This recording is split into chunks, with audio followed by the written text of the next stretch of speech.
बच्चों, कैसे हैं आप लोग। तो इस बार आपका पार्ट टेस्ट नंबर 10 जो है बेटा वो कंप्लीट हो गया, जो कि आपका last and final part test है। इसके बाद आपका फुल टेस्ट स्टार्ट होगा, ठीक है। तो इस पार्ट टेस्ट का जो सिलेबस है वो मोस्टली इनऑर्गेनिक है, जो कि ज्यादातर बच्चों की जो है वीक ही रहती है। बट थोड़ा बहुत मेहनत करेंगे तो इसमें भी आप अच्छा कर सकते हैं। चैप्टर्स जो थे बेटे वो क्या क्या है? कोऑर्डिनेशन कंपाउंड है, डी ब्लॉक है, पी ब्लॉक है, एंड जो प्रैक्टिकल केमिस्ट्री है वो है, ठीक है। तो आइए शुरू करते हैं डिस्कशन। जहाँ जहाँ पर फैक्ट्स होंगे वो मैं आपको थोड़ा बहुत बताने की कोशिश करूंगा, बाकी तो आप नोट से रेफर कर सकते हैं, ठीक। तो पहली चीज आपसे पूछ रहा है कि पी ब्लॉक से क्वेश्चन है कि कौन सा कंपाउंड जो है जेनॉन से नहीं बन सकता है, ठीक है। तो बहुत ऑब्वियस आंसर है इसका बेटे HCCl4, क्योंकि ये सारे कंपाउंड्स आपने जो है इनफैक्ट पढ़े हैं एनसीईआरटी के लास्ट ग्रुप में, दैट इज ग्रुप नंबर 18 में, है ना। तो ये सब के हाइड्रोलिसिस वगैरह अपने ऑक्साइड्स है ना, ऑक्सीफ्लोराइड्स, ये सब देख रखा है। ये क्यों नहीं बनता है? क्योंकि इसमें जो Cl है, ठीक है, Cl is not electronegative enough to form a stable bond with xenon, है ना। इलेक्ट्रोनेगेटिव इनफ नहीं हुआ, जैसे फ्लोरीन है हाईली इलेक्ट्रोनेगेटिव है, ऑक्सीजन हाईली हाईली इलेक्ट्रोनेगेटिव है, तो वो सब xenon के साथ बना सकते हैं। और क्लोरीन इज नॉट इनफ, है ना, वो भी एक अच्छा खासा इलेक्ट्रोनेगेटिव एलिमेंट है, but it is not enough for inert metal, inert gas like xenon, ठीक है। तो इसीलिए HCCl4 एग्जिस्ट नहीं करता है, ठीक है। दूसरा कह रहा है बेटे ग्रुप नंबर 15 के बारे में कि +5 ऑक्सीडेशन स्टेट बिस्मथ का, जो कि नहीं होना चाहिए क्योंकि वो लास्ट मेंबर है, ठीक है। पर फिर भी फ्लोरीन जो है वो बना सकता है। अगेन सेम रीजन है, because fluorine is extremely electronegative. उसका जो पेंटा हैलाइड है वो स्टेबल है, ठीक है। +5 जो है अकेला कंपाउंड है बिस्मथ का हैलाइड्स में, जो होता है BiF5, ठीक है, because of extreme electronegativity of fluorine. NCl3 में निगेटिव ऑक्सीडेशन स्टेट किसका है? तो इसका आंसर बेटे nitrogen. Y?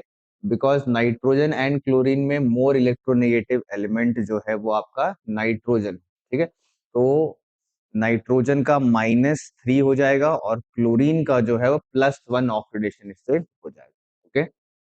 Next, the following is correct about 5A group, ठीक है। देखिए 5A ग्रुप का मतलब हुआ नाइट्रोजन फैमिली की बात हो रही है। अच्छा, इन्होंने लिखा भी है नाइट्रोजन टू बिस्मथ।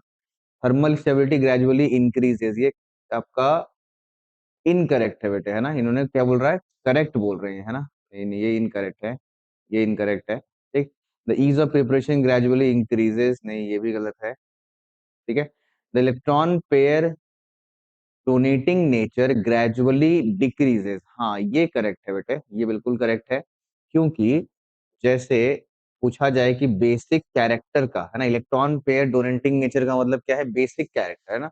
तो बेसिक कैरेक्टर का ऑर्डर क्या है? तो वो कुछ ऐसा है, बिकॉज नाइट्रोजन के पास लोन पेयर, फास्फोरस के पास लोन पेयर, ठीक है, और लास्ट में बिस्मथ, बिस्मथ के पास जो लोन पेयर है उसमें ये वाला लोन पेयर जो है ना वो काफी अच्छे से कंसंट्रेटेड है because of the smaller size of nitrogen, ठीक है। और बिस्मथ के पास जो लोन पेयर है वो डिफ्यूज है। डिफ्यूज होने के कारण उसके डोनेट होने की जो कैपेसिटी है वो कम हो जाती है, ठीक है। Even if it is more electronegative and it is less electronegative, जो ये कंसंट्रेशन ऑफ इलेक्ट्रॉन है इसका ऑन अ सिंगल एटम, वो ज्यादा डोमिनेटिंग फैक्टर है, इसीलिए NH3 is found to be more basic, है ना। इसमें ध्यान दीजिएगा, इसमें उल्टा भी होता है ना, मतलब ऐसे हमने अगर जनरल सोचे तो सर ऊपर से नीचे जाते हुए मेटेलिक कैरेक्टर बढ़ता है, मेटेलिक कैरेक्टर का मतलब होता है बेसिक कैरेक्टर, ठीक है। पर ये वाला फैक्टर भी यहाँ पर काम नहीं करता है। यहाँ पर वही सिंगल फैक्टर काम करता है, क्या कि जो लोन पेयर है नाइट्रोजन के ऊपर वो कंसंट्रेटेड है और बिस्मथ के ऊपर डिफ्यूज है, फैला हुआ है, तो अच्छे से वो डोनेट नहीं हो पाता, इसीलिए उसका बेसिक कैरेक्टर कम होता है, ठीक है। तो this is the correct option for 49, third number. 50, इसमें से सबसे ज्यादा बेसिक कैरेक्टर किसका है बेटे? तो बेसिक कैरेक्टर यहाँ पर जो है आप वो कंसेप्ट लगा सकते हैं कि ऊपर से नीचे जाते हुए जो मेटल्स है उसका कैरेक्टर, मतलब ऑक्साइड्स का जो बेसिक कैरेक्टर है वो बेसिकली इंक्रीज करता है, ठीक है, ऑक्साइड्स का, ठीक। Next, 51, among the oxides M2O3 the highest acidic nature, just same question है बेटे। सबसे ज्यादा एसिडिक कौन सा होगा ऑक्साइड्स में? जो सबसे टॉप वाला है, ठीक है। ऑक्साइड्स में जो ट्रेंड है वो सेम आप फॉलो कर सकते हैं मेटल्स की तरह। सबसे ऊपर वाले जो आपके नॉन मेटेलिक होते हैं तो एसिडिक होगा, और सबसे नीचे वाले बेसिक होते हैं तो आपका वो मेटालिक होगा। ठीक। Excited state in which a heavier halogen has one lone pair in its square pyramidal molecule। अच्छा ठीक है, तो कोई भी हैलोजन है बेटे, उसका हैवी हो चाहे कुछ भी हो, है ना, उसका जो इलेक्ट्रॉनिक कन्फिग्रेशन है वो होगा NH2 NP5। ठीक है। NH2 में ये दो इलेक्ट्रॉन्स हो जाएंगे ना, और NP5 में टोटल हो जाएंगे आपके 5 इलेक्ट्रॉन्स। ठीक है। ओके। अच्छा, फर्स्ट एक्साइटेड स्टेट का मतलब क्या होगा कि इस अनपेयर्ड इस पेयर्ड इलेक्ट्रॉन को आप उठा करके यहाँ पर अनपेयर करेंगे, उसको बोलेंगे फर्स्ट एक्साइटेड स्टेट है। ठीक है। सिमिलरली इसे उठा करके आप यहाँ पर लेके आएंगे तो ये हो जाएगा बेटे आपका second excited state. In that case you will have 5 unpaired electrons, 1 2 3 4 5। ठीक है, 5 अनपेयर्ड होगा और एक लोन पेयर हो जाएगा, जो कि यही कह रहा है इन्होंने कि एक लोन पेयर होना चाहिए, हैज वन लोन पेयर। ठीक है। तो वन लोन पेयर के केस में आपको कितनी बार एक्साइट करना पड़ रहा है? 2 बार। बिकॉज अगर आप एक ही बार एक्साइट करते, ठीक है, तो एक और दो, दो लोन पेयर होते हैं। अगर आपको एक लोन पेयर बनाना है तो 2 बार एक्साइट करना पड़ेगा, और 5 अनपेयर्ड है तो इसीलिए इसकी ज्योमेट्री जो है वो कुछ ऐसी हो जाएगी। जो उसको जो क्या बोलते हैं उसको, पिरामिडल है ना, पिरामिडल नहीं, sorry, square pyramidal. Square pyramidal. ठीक है, स्क्वायर पिरामिडल आपका ये ज्योमेट्री हो जाएगी। स्क्वायर प्लेनर नहीं बोलेंगे, स्क्वायर पिरामिडल बोलेंगे, बिकॉज 5 है यहाँ पर, पांचवा, और ये आपका यहाँ पर लोन पेयर होगा। ठीक है, ये लोन पेयर हो जाएगा। ठीक है, तो this is the answer for 52। Next, which the following will further combine with F2। अच्छा, ये रहा बेटे, देखिए SF6 नहीं कर सकता है बिकॉज मैक्सिमम बॉन्ड फॉर्मेशन 6 है। कैल्शियम के मैक्सिमम 2 बन सकते हैं, है ना। आयोडीन का 7 तक जा सकता है। ठीक है, तो ये अभी तक 5 ही गया हुआ है, तो इसीलिए 5 आपका यहाँ पर और ये ज्यादा फ्लोरीन ऐड हो सकता है। ठीक है, चलिए नेक्स्ट क्वेश्चन पे आते हैं बेटे। नेक्स्ट क्वेश्चन नंबर है 54।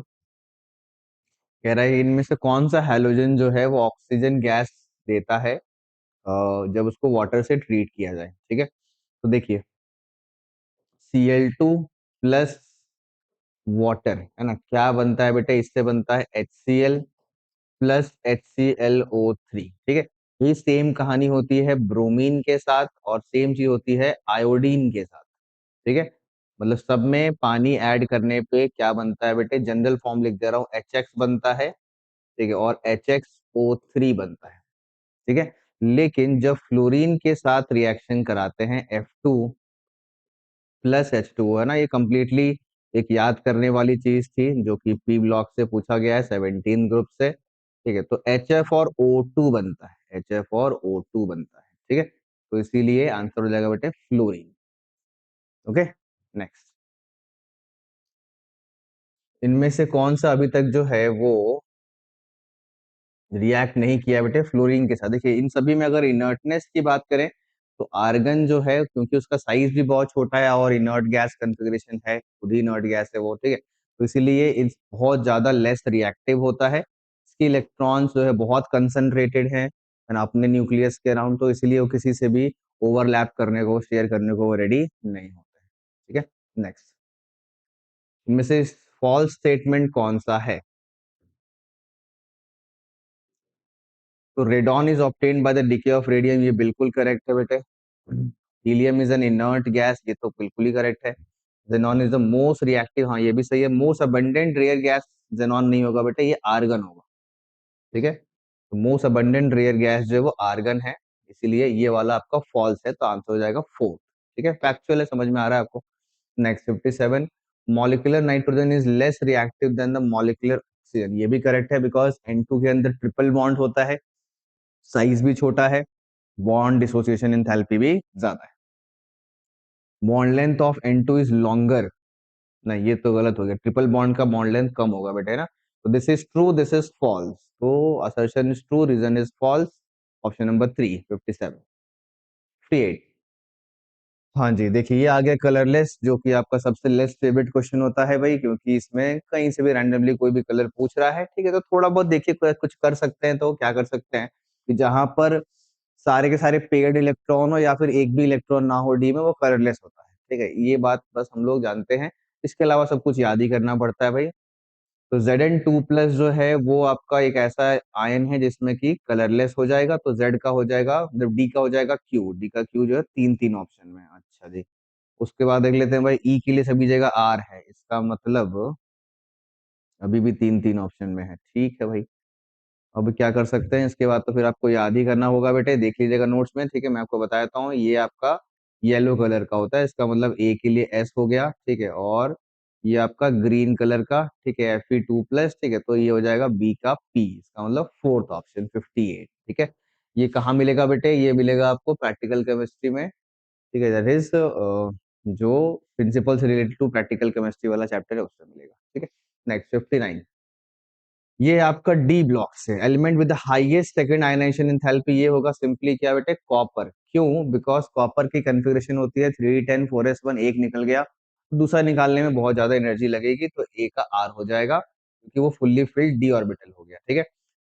हाईएस्ट थर्ड आयनाइजेशन एंथैल्पी, ये हो जाएगा बेटे जिंक। क्यों? बिकॉज दो निकाल दिया आपने, अगेन 4s2 से गया, अब वो 3d10 बच रहा है, ठीक है। अब वहां पर निकालना काफी मुश्किल होगा। स्मॉलेस्ट M2+ जो है वो Ni2+ होगा बेटे, और हाईएस्ट हीट ऑफ एटमाइजेशन होगा vanadium, because of the higher number of unpaired electrons. Heat of atomization और मेल्टिंग पॉइंट, ये दोनों ही सेम ट्रेंड फॉलो करते हैं, depending upon the higher number of unpaired electrons, ठीक है। ये हो गया, तो आंसर हो जाएगा, देख लीजिए, ए के लिए आर था, बी के लिए एस था, सी के लिए क्यू था, और डी के लिए टी था, ठीक है। तो ये पहला ऑप्शन, ठीक है, ये आंसर हो जाएगा बेटा 59। नेक्स्ट, सॉफ्टेस्ट मेटल, ये तो बहुत आंसर है भाई, इजी आंसर है, जिंक कैडमियम मरकरी, ये सबसे सॉफ्टेस्ट होता है, दैट इज अपने रिस्पेक्टिव ग्रुप पीरियड्स में, ठीक। सेम साइज होने के लिए जर्कोनियम और हैफ्नियम का साइज सेम होता है, because of the lanthanide contraction, और ऑक्सीडेशन नंबर सेम है, ठीक है, तो फिर उससे फर्क नहीं पड़ेगा। हाँ, अगर ऑक्सीडेशन नंबर का डिफरेंस होता है, एक Zr2+ है, एक HF+4 है, उसमें साइज में डिफरेंस आ जाएगा। तो Zr और HF का साइज जो है वो सेम है, ठीक है। तो वैसे ही उनके जो सेम ऑक्सीडेशन स्टेट वाले आयन है, उनका साइज भी सेम हो जाएगा, ठीक है, because of the lanthanide contraction. इनमें से कौन सा करेक्टली मैच नहीं कर रहा है इंक्रीजिंग मेल्टिंग पॉइंट, यही गलत है बेटे। यहाँ पर एक्सेप्शन है, मैंगनीज का जो मेल्टिंग पॉइंट होता है वो आपने देखा होगा कुछ ऐसा होता है ना, मैंगनीज का यहाँ पर होता है, ठीक है, मेल्टिंग पॉइंट, जो कि उसके कोरस्पॉन्डिंग मेंबर क्रोमियम से कम है, और ये बता रहे हैं कि मैंगनीज का ज्यादा है, तो यही आपका रॉन्ग हो गया बेटे, ये करेक्ट आंसर हो जाएगा बेसिकली, ठीक है, 62, ठीक। नेक्स्ट 63, इनमें से कौन सा एग्जिस्ट नहीं करता है, देखिए एग्जिस्ट जो नहीं करता है बेटे, वो Cu2- है, क्योंकि इसका जो I- है ना, ठीक है, वो Cu2+ के प्रेजेंस में इजीली ऑक्सीडाइज हो जाता है, और ये चीज बहुत मजे में कन्वर्ट हो जाती है किसमें, Cu+ में, ठीक है। क्योंकि Cu2+ जो है वो I- के सामने कन्वर्ट हो करके Cu2I2 में रहना ज्यादा प्रेफर करता है एज कंपेयर टू Cu-I4, ठीक है। तो इसीलिए ये वाला कंपाउंड जो है वो एग्जिस्ट नहीं करता है, ठीक है। नेक्स्ट 64, हाईली अनस्टेबल स्पीशीज है बेटा, स्कैंडियम 2+ है, बिकॉज स्कैंडियम का जो सिंगल मोस्ट ऑक्सीडेशन स्टेट है, इट इज +3, +2 में स्टेबल नहीं हो पाता, बिकॉज सिंगल एक इलेक्ट्रॉन और बाकी है उसमें 3d1 में, जो कि बहुत आसानी से निकल जाता है, और वो तुरंत इनर्ट गैस कन्फिग्रेशन में कन्वर्ट हो जाता है, इसीलिए SI scandium 2+ is not that stable.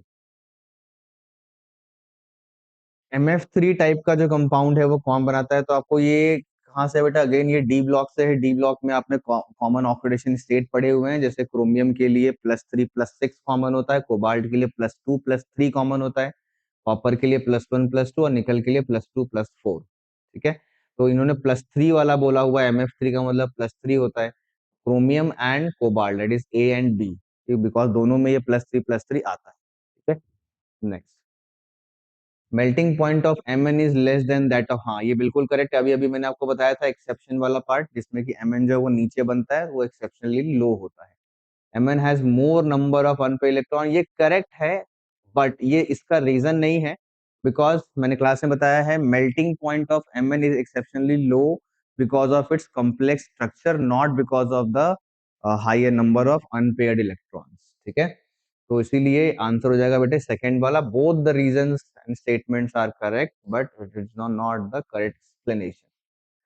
Dichloro bis urea copper two, इनमें से कौन सा है? ठीक है, तो डाइक्लोरो मतलब दो क्लोरीन चाहिए, देखिए दो क्लोरीन कहाँ है, अंदर की तरफ होने चाहिए, ये रहा बेटा, सिंगल ऑप्शन ऐसा है जिसमें दो क्लोरीन अंदर है, और ये आपका यूरिया है।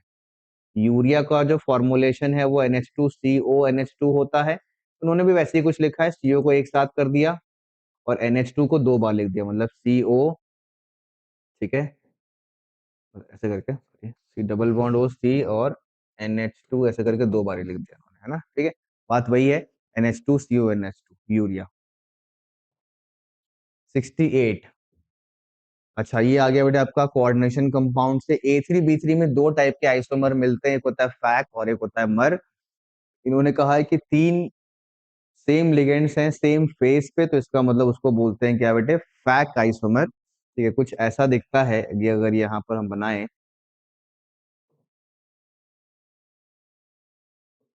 ठीक है, तो ये और ये अगर आप तीनों लिगेंड्स एक फेस पे सेम रख दें, ठीक है, तो उसको हम लोग बोलते हैं फैक आइसोमर, है ना। और मेरिडियोनल में क्या होता है बेटे, मान लीजिए यहाँ रख दिया, यहाँ रख दिया और यहाँ रख दिया, है ना, तो ये जो चीज है ना, ये जो चीज है ये कहलाती है मेरिडियोनल, है ना, तो ये मर आइसोमर कहलाता है। ठीक है, ये हमने कर रखा है आपका कोऑर्डिनेशन कंपाउंड। ठीक, बातें बेटे 69 में, ये कंपाउंड है, ये इसमें कन्वर्ट हुआ, ठीक है, कन्वर्ट करके हमने क्या करा है, पूछा है कि जो प्रोडक्ट बना है उसके अंदर दो ज्योमेट्रिकल आइसोमर है, ज्योमेट्रिकल आइसोमर होने के लिए क्या होना चाहिए बेटे, क्योंकि कोऑर्डिनेशन नंबर 4 है, तो ज्योमेट्रिकल आइसोमर जो है वो टेट्राहेड्रल में नहीं पाया जाता है, ये सिर्फ मिलता है स्क्वायर प्लेनर में, और स्क्वायर प्लेनर होने के लिए कन्फिग्रेशन होती है क्या, DsP2। ठीक, तो what is the hybridization of the metal M in the product, तो सिंपल आंसर है DsP2, sp3 में नहीं हो सकता, बिकॉज टेट्राहेड्रल जो है वो एग्जिबिट नहीं करता है geometrical isomers. Select the correct statement about CrCO whole 6।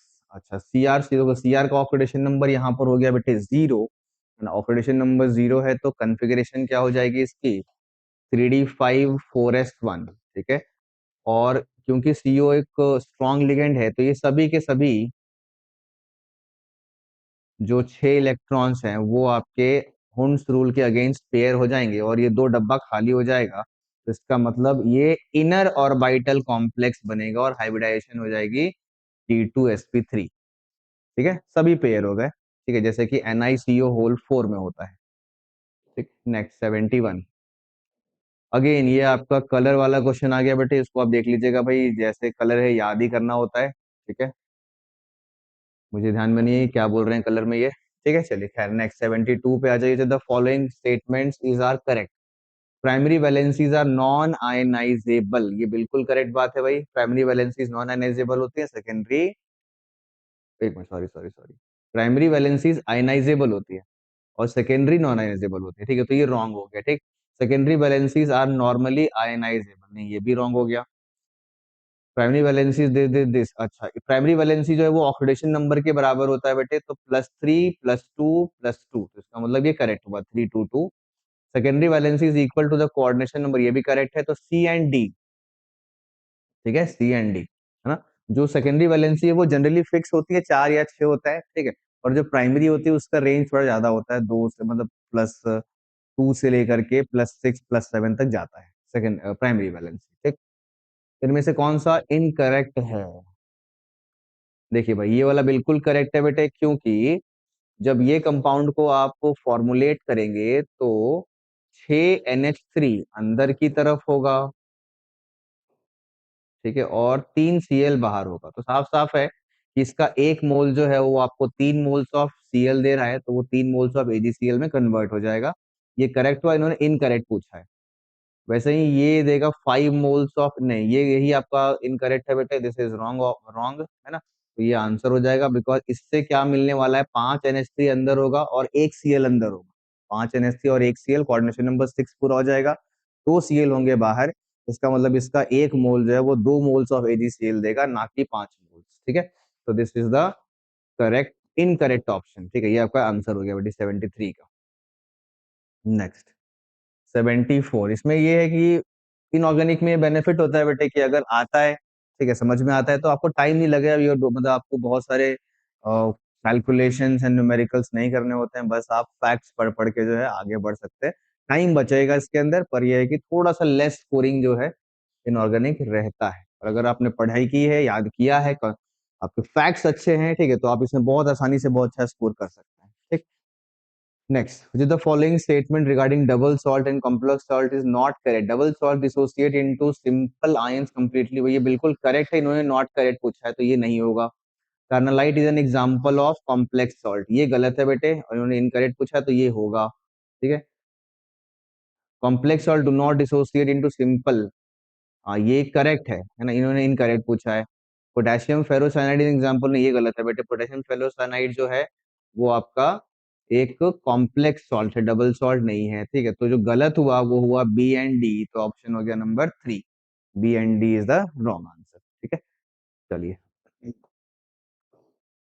75, chelating. Chelating जो है बहुत सिंपल है, होता है बेटे जो कॉम्प्लेक्सेस जिसमें लिगेंड जो है वो रिंग बनाए हुए होते हैं उसको हम लोग बोलते हैं चिलेटिंग, है ना। तो चिलेटिंग कॉम्प्लेक्सेस जो है वो कहाँ है, देखिए भाई, क्लियर है बेटे, ट्राई ऑक्सलेट। ऑक्सलेट जो है वो कुछ ऐसा होता है, C double bond O negative, double bond O negative. ठीक है, तो अगर यहाँ पर मेटल करेंगे, यहाँ पे देंगे आप ये, और ये डोनेट करते हैं, ठीक है, तो इससे बनता है चिलेटिंग लिगेंड। ठीक है, और एक नहीं 3 है यहाँ पे। नेक्स्ट, EAN जो है X2 प्लस का वो 34 है।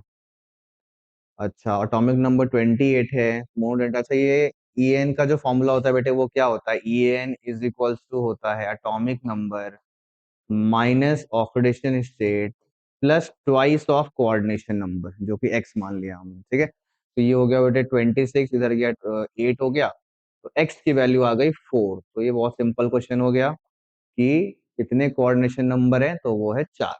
नेक्स्ट, अगेन ये आया बेटा आपका कोऑर्डिनेशन कंपाउंड से, दैट इज CFT पोर्शन से इनकरेक्ट पूछा गया है, ध्यान देंगे। तो delta not is less than pairing energy, इसका मतलब वो वीक फील्ड है। फोर्थ इलेक्ट्रॉन कहाँ एंटर करेगा, तो फोर्थ इलेक्ट्रॉन जो है बिल्कुल सही है बेटे, है ना, क्योंकि फोर्थ इलेक्ट्रॉन कुछ ऐसा एंटर करेगा वीक फील्ड में, पेयरिंग जो है वो हुंस रूल के अगेंस्ट जाके नहीं होती है। तो 1 2 3 और 4, T2G3 और EG का 1 हो गया, तो ये करेक्ट हुआ, इन्होंने इनकरेक्ट पूछा है। ये दिखाता है स्ट्रॉन्ग फील्ड लिगेंड, तो फोर्थ इलेक्ट्रॉन जो है वो यही रहेगा, तो मतलब T2G4 होगा, तो ये भी करेक्ट हुआ बेटे, इन्होंने इनकरेक्ट पूछा है। अगर अच्छा ये फिर से स्ट्रॉन्ग लिगेंड हो गया, तो D6 जो है वो कैसा दिखेगा, तो 1 2 3 4 5 6 D6 दिखेगा बेटे T2G6 एंड EG0, इन्होंने दिया है T2G4 EG2, तो ये रॉन्ग हो गया, तो this is the incorrect option, इसीलिए इस क्वेश्चन का आंसर हो जाएगा थर्ड, थर्ड ऑप्शन। ठीक है, नेक्स्ट 78, ठीक है, हाँ इसमें बहुत सारे लोग फंसे होंगे, बिकॉज ये बहुत ही एक्सट्रीमली कुछ कहीं ना कहीं फैक्ट से आ गया है। ठीक है, पर देखिए क्या कर सकते हैं आप, on heating the violet colour of this is disappeared, है ना। इसमें जो फैक्ट है बेटे वो ये है कि जब आप हीट करते हो, ठीक है, तो आप देख पा रहे हैं टाइटेनियम का यहाँ पर ऑक्सीडेशन नंबर है +3। ठीक है, तो हीट करने से क्या होता है, ये जो H2O का जो मॉलिक्यूल है ना, ये पूरा डिसइंटीग्रेट कर जाता है, टूट जाता है। जैसे ही ये टूटा, अब वहां पर डी ट्रांजिशन बंद हो गया, बिकॉज स्प्लिटिंग ऑफ जो ऑर्बिटल हो रखा होगा डी ऑर्बिटल, ठीक है, वो नहीं हो रहा है, बिकॉज H2O ही टूट गया, लिगेंड ही गायब हो गया। ठीक है, तो इसकी वजह से ये वॉलेट कलर जो है वो गायब हो जाता है, बिकॉज जो कलर था वो डी ट्रांजिशन की वजह से था। ठीक, तो ये ट्रू हो गया। Red colour of ruby due to incorporation of, ये भी बिल्कुल फैक्चुअल है बेटे। ठीक है, आपसे एक्सपेक्ट नहीं किया था याद करने के लिए, पर क्वेश्चन आ गया है, पर ये भी ट्रू है। ठीक है, ये आपका रॉन्ग है बेटे, बिकॉज यहाँ पर भी कोबाल्ट 3+ नहीं होता है, क्रोमियम 3+ होता है मिनरल में। ठीक है, और तो ये ट्रू हुआ, ये ट्रू हो गया था, ये फॉल्स हो गया था। ठीक है, on substitution of water this decrease, हाँ नहीं ये भी फॉल्स है। देखो ये तो आप बता सकते हैं जितना आपने पढ़ा है उसके अकॉर्डिंग, क्योंकि निकल का जो ऑक्सीडेशन स्टेट है वो +2 है, ठीक है। तो +2 का मतलब हो गया 3d8 4s2 होता है, 4s2 गया 3d8 बचा। इवन इफ अगर आप उसको पेयर करते हैं, ठीक है, कोऑर्डिनेशन नंबर 6 के केस में अगर आप पेयर करते हैं तो कोई बेनिफिट नहीं है, बिकॉज एक ही बॉक्स खाली हो पाएगा और हमें दो बॉक्सेस खाली चाहिए होते हैं डी के, तभी आप कोऑर्डिनेशन नंबर 6 में पेयरिंग सक्सेसफुली करते हैं। तो इसका मतलब पेयरिंग करने की जरूरत नहीं है, चाहे वो वीक लिगेंड हो चाहे वो स्ट्रॉन्ग लिगेंड हो, बनाएगा कैसा आउटर और बाइटल कॉम्प्लेक्स, दैट इज sp3d2 ही बनेगा, ठीक है। तो इसीलिए दो अनपेयर्ड रहेगा, चाहे आप H2O ले लीजिए वीक लिगेंड, चाहे आप इथिलीन डायमाइन ले लीजिए स्ट्रॉन्ग लिगेंड, ठीक है।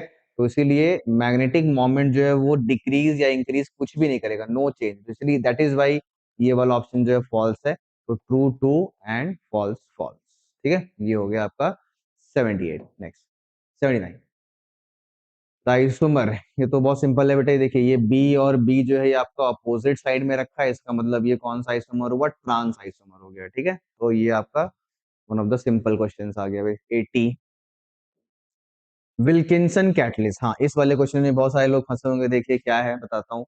विल्किंसन कैटलिस्ट जो है वो H2 से रिएक्ट करके एक ऑक्टाहेड्रल कॉम्प्लेक्स बनाता है, ठीक है।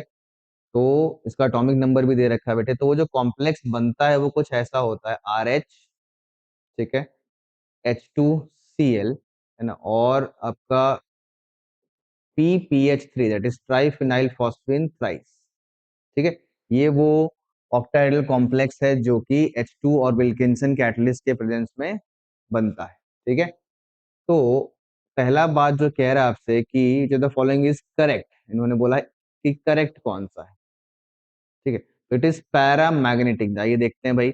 तो सबसे पहले आपको क्या करना होगा, रोडियम का जो इलेक्ट्रॉनिक कन्फिग्रेशन है वो लिखेंगे, ठीक है। रोडियम आता है बेटे कोबाल्ट के जस्ट नीचे, है ना, तो कोबाल्ट का एटॉमिक नंबर होता है 27, और उसमें 18 ऐड करेंगे तो 45, है ना, तो 45 इन्होंने दे रखा है, ठीक है। जो कन्फिग्रेशन होती है वो हो जाती है 4d8 5s1, है ना, ये एक्सेप्शन है रोडियम के लिए, ठीक है। जब आप ऑक्सीडेशन नंबर निकालोगे, ठीक है, तो ये हाइड्राइड है बेटे, ये क्लोरीन है, ये न्यूट्रल है, ठीक है। तो -3 हो जाएगा और ये रोडियम हो जाएगा +3, इसका मतलब दिस विल बी 4d6, एक यहां से निकल गया, दो यहां से निकल गया, ओके। 4d6 को आप जब ड्रॉ करोगे तो ये कुछ ऐसा दिखेगा, क्योंकि PPH3 एक स्ट्रॉन्ग लिगेंड है, ठीक है, और नंबर्स में ज्यादा है as compare to Cl and H2, तो हम लोग इसको ओवरऑल स्ट्रॉन्ग लिगेंड का ही जो है फील्ड मान के चलेंगे, ठीक है। तो दो दो चार और दो छह, ये छह यहाँ पर जो है इलेक्ट्रॉन्स पेयर अप हो गए अगेंस्ट वुंड्स रूल, तो obviously it is diamagnetic, and ये ऑप्शन कह रहा है पैरामैग्नेटिक, तो ये रॉन्ग हो गया, इन्होंने करेक्ट पूछा है।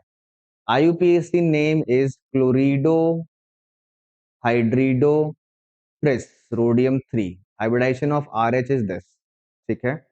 देखो हाइब्रिडाइजेशन तो करेक्ट है बेटे, D2sp3, बिकॉज दो बॉक्सेस यहाँ पर खाली हैं कोऑर्डिनेशन नंबर 6 से, ये करेक्ट है। IUPAC नेम जो है वो क्लोरिडो हाइड्रिडो ट्रेस था, अच्छा देखते हैं भाई, क्लोरिडो सही है, हाइड्रिडो गलत है, क्यों गलत है, because there are two hydrogen here, तो आपको सिंपली हाइड्रिडो नहीं लिखना होगा, डाई हाइड्रिडो लिखना होगा, डाई हाइड्रिडो, ठीक है। और उसके बाद ट्रिस सही है, बिकॉज इस ये एक ऐसा लिगेंड है जिसके अंदर ऑलरेडी ये प्रीफिक्स आता है ट्राई वाला, तो ऐसे प्रीफिक्सेस के लिए हम लोग बेस और ट्रिस जो है स्पेशल प्रीफिक्सेस यूज करते हैं फॉर देयर रिपीटेशन, ठीक है। तो आंसर जो हो गया बेसिकली फाइनल हो गया बेटे third, hybridization of rhodium is D2sp3। तो ये भी थोड़ा सा डिफिकल्ट पार्ट पे था, ये वाला इजियर पार्ट पे आप ये बहुत आसानी से कर सकते हैं, आपने किया भी है क्लासेस में। जिंक जो है यहाँ पर +2 में है बेटे, +2 का मतलब हो गया 3d10, है ना, 4s to 3d10 होता है, 2 निकल गया, 3d10 का मतलब हो गया कि गारंटी है कि sp3 बनेगा, बिकॉज dsp2 नहीं बन सकता, sp3 का मतलब होता है टेट्राहेड्रल, ठीक है। ए के लिए आपका p बन जाता है बेटे, ठीक है। फिर बात करते हैं CuCl4-2 की, तो कॉपर का होता है 3d10 4s1, ओके, दो निकाल दिया आपने, ऑक्सीडेशन स्टेट +2 है, 4s1 से गया 3d9 बचा, ठीक है। 3d9 इसका मतलब एक अनपेयर्ड तो उसमें बचेगा ही बचेगा, चाहे कोई भी हाइब्रिडाइजेशन कुछ भी हो जाए, ठीक है। तो वन अनपेयर्ड इलेक्ट्रॉन मतलब बी के लिए हो गया R, ए का पी बी का आर, देख लीजिए अगर बनता है, हाँ ये रहा बेटे, ए का पी बी का आर, यही ऑप्शन से बन गया। बाकी आप मिला सकते हैं, ये एक्सेप्शनल केस मैंने करा रखा है, ये स्क्वायर प्लेनर होता है, इसमें Cl के जो है वो आपका वीक लिगेंड होते हुए भी स्ट्रॉन्ग लिगेंड की तरह ही बिहेव करता है। ठीक है। नेक्स्ट क्वेश्चन है बेटे वो आपका 82 नंबर है, दैट इज, इसमें आपसे ये कैलकुलेट करने के लिए कह रहा है कि जो CFSC है उसकी वैल्यूज आप उसके रिस्पेक्टिव कॉन्फ़िगरेशन से मैच करें। ठीक है, तो हम लोग उल्टा चलेंगे, यहाँ से यहाँ ढूंढना मुश्किल है, हम लोग कॉन्फ़िगरेशन से CFSC निकालेंगे फिर उसको मैच कर लेंगे। ठीक, तो T2G3 और EG2, अच्छा कॉम्प्लेक्स कौन सा इन्होंने नहीं बताया ना, कॉम्प्लेक्स कौन सा है, कोऑर्डिनेशन नंबर 4 है कि 6 है, बिकॉज उससे फर्क पड़ता है। हम्म, क्योंकि वो इन्वर्ट होता है, उल्टा होता है, आपको पता होगा। बताया नहीं है तो चलिए कोऑर्डिनेशन नंबर 6 मान के करते हैं। तो T2G3 और EG2 मतलब दोनों ही हाफ फिल्ड है, तो इसका मतलब इसके लिए तो जीरो हो जाएगा, चाहे कोई भी हो, टेट्रा हो चाहे ऑक्टा हो, है ना, तीन नीचे दो ऊपर है, सब में एक एक इलेक्ट्रॉन है, मतलब वो नेट जीरो हो जाएगा। ठीक है, तो पी के लिए हो जाएगा बी, तो बी का पी जो है वो दो ऑप्शन है बेटा, यहाँ और यहाँ। ठीक है, अच्छा फिर देखते हैं T2G5 और EG0, क्योंकि मैं अज्यूम कर रहा हूँ इसको कोऑर्डिनेशन नंबर 6 का, तो T2G जो है वो नीचे होता है। अच्छा हाँ, कोऑर्डिनेशन नंबर 6 भी इसमें एविडेंट है, क्योंकि ना ये पहले लिखा हुआ है। ठीक है, पहले लिखा है, इसका मतलब क्या हुआ कि जो लोअर एनर्जी वाला है वो पहले लिखा जाता है और हाई एनर्जी वाला बाद में लिखा जाता है। ठीक है, तो इसीलिए हम लोग यहाँ पर कंफर्टेबली ये अज्यूम कर सकते हैं कि कोऑर्डिनेशन नंबर 6 का ही ये आपका कन्फिग्रेशन दे रखा है। ठीक है, अच्छा खैर T2G5 पे आते हैं, तो एक दो तीन चार और पांच, और इलेक्ट्रॉन है नहीं, तो पांच का मतलब हो गया, ये नीचे जो आता है बेटे वो आता है माइनस का 0.4, डेल्टा नॉट 5 से मल्टीप्लाई करेंगे तो माइनस का 2 हो जाएगा, तो मतलब क्यू के लिए हो जाएगा बेटे डी। ठीक है, क्यू के लिए हो जाएगा मतलब डी का हो गया, क्यू तो ये रहा बेटे ऑप्शन, है ना, तो ये आपका करेक्ट आंसर है ऑप्शन नंबर 1। ठीक है, बाकी भी आप मिला सकते हैं वैसे ही, कोई दिक्कत नहीं है। ठीक है, नेक्स्ट, जब कंसंट्रेटेड H2SO4 ऐड किया जाता है तो ब्राउन फ्यूम जो है बहुत फेमस गैस है बेटे, NO2 हो या फिर N2O4 हो, ये गैसेस जो है वो ब्राउन फ्यूम्स की होती है। ठीक है, अगेन ये ब्लॉक का है, पी ब्लॉक का, याद करेंगे इसे। Which is soluble in NH4 होगा, जिनमें से जो सॉल्युबल है वो आपका AgCl है। क्यों, ये हमने पढ़ा भी है जब हम POC पढ़ते हैं, तो मैंने आपको बताया था कि केरियस, सॉरी केरियस नहीं, जो लसाइन टेस्ट होता है, लसाइन मेथड, उसमें हम लोग AgX बनाते हैं, फिर AgCl वाइट, है ना, AgBr येलो, और फिर AgI पेल येलो, है ना। उसमें फिर मैंने बोला था कि इसमें आप NH4OH मिलाते हो, और NH4OH और AgCl जो है कंप्लीटली डिसॉल्व, कंप्लीटली सॉल्व होता है। AgBr और NH4OH में पार्शियली पार्शियली सॉल्युबल होता है, और AgI में कंप्लीटली इनसॉल्युबल होता है। ठीक है, तो यहाँ से आप बहुत आसानी से प्रिडिक्ट कर सकते थे कि NH4OH जो है वो AgCl के साथ रिएक्ट करेगा। ठीक है, और लॉजिक भी बहुत सिंपल है, सिल्वर, है ना, क्यों डिसॉल्व होते हैं ये लोग, बिकॉज सिल्वर और NH3, ठीक है, इन दोनों के बीच में एक कॉम्प्लेक्स बनता है जिसको आप टॉलेंस रीजन पढ़ते हैं, AgNH3 होल ट्वाइस पॉजिटिव, जो कि काफी स्टेबल कॉम्प्लेक्स है।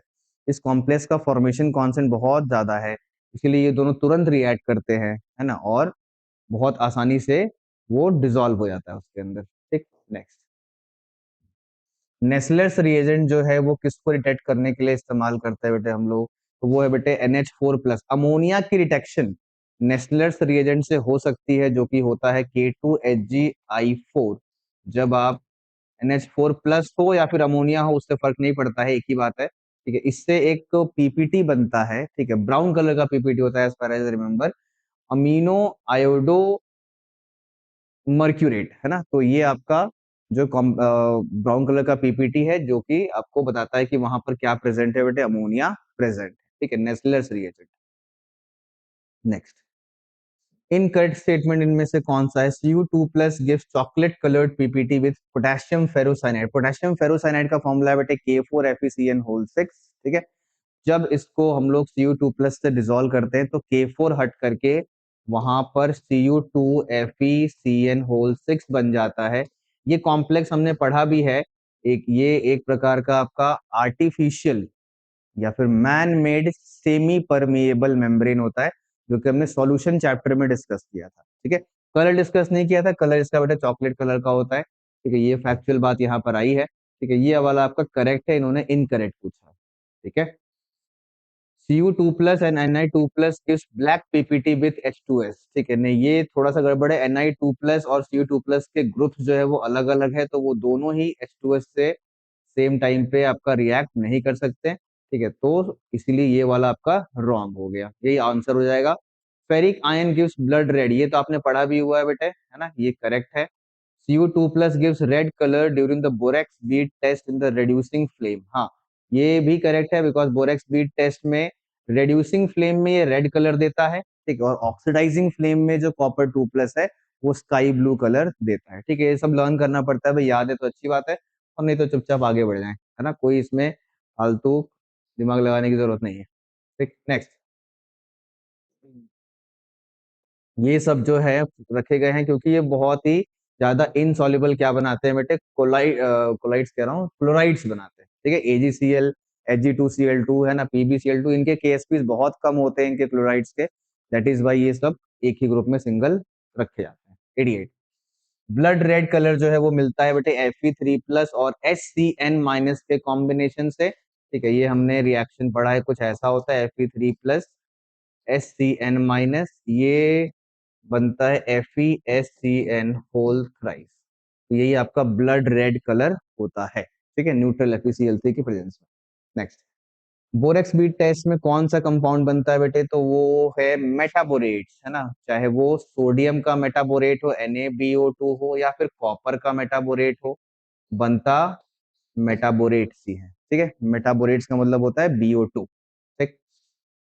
नेक्स्ट लास्ट क्वेश्चन है, चलिए बेटे तो शुरू करते हैं, नेक्स्ट क्वेश्चन है 90 नंबर, देखिए इसमें क्या कह रहा है उससे, ये आपका जो है सॉल्ट एनालिसिस का क्वेश्चन है बेटे, इसमें हमें क्या कह रहा है कि H2S गैस आपको पास करना है Mn2 प्लस, ये 4 आयन है बेसिकली, ठीक है, तो एसिडिफाइड एक्वस सॉल्यूशन में सबसे पहले पीपीटी कौन बनाएगा, तो देखो एसिडिफाइड होने का मतलब क्या होता है कि उसमें H प्लस जो है वो बहुत सारा है, तो अगर H प्लस बहुत सारा है तो इसका मतलब H2S जो है ना, उससे जो S2 माइनस आएगा वो बहुत कम होगा, ठीक है, क्योंकि ये ऑलरेडी बहुत सारा है तो ये रिएक्शन आगे की तरफ आएगी नहीं, तो S2 माइनस जो बहुत कम होगा, और S2 माइनस कम होने का मतलब क्या हुआ कि उन चीजों का पीपीटी पहले बनेगा जिनकी सॉल्युबिलिटी जो है वो बहुत ही कम होती है, ठीक है, तो वो सल्फाइड्स यहाँ पर कौन कौन से हैं बेटे, वो है CuS एंड HgS, ठीक है, इन दोनों की जो KSPs हैं वो काफी कम है, KSP कम होने से इनकी सॉल्युबिलिटी भी क्या होगी, कम होगी, तो एसिडिफाइड में इनका पीपीटी पहले बन जाएगा। वही अगर बेसिक सॉल्यूशन होता, ठीक है, तो फिर आपका MnS और NiS होता, क्योंकि इन ये लोग जो है वो ज्यादा KSP वाले हैं तो इनकी सॉल्युबिलिटी भी ज्यादा होती है, ठीक है, तो ये आपका जो है टेस्ट का डिस्कशन होता है बेटे कंप्लीट इसी के साथ, तो हम लोग मिलेंगे फुल टेस्ट में, है ना, तो आई होप अगर आपको मान लीजिए इसमें भी अगर कोई डाउट हो इस इन क्वेश्चंस के अलावा भी, आप क्लास में जो है किसी भी सेंटर पे आप डिस्कस कर सकते हैं, ओके बेटे, थैंक यू।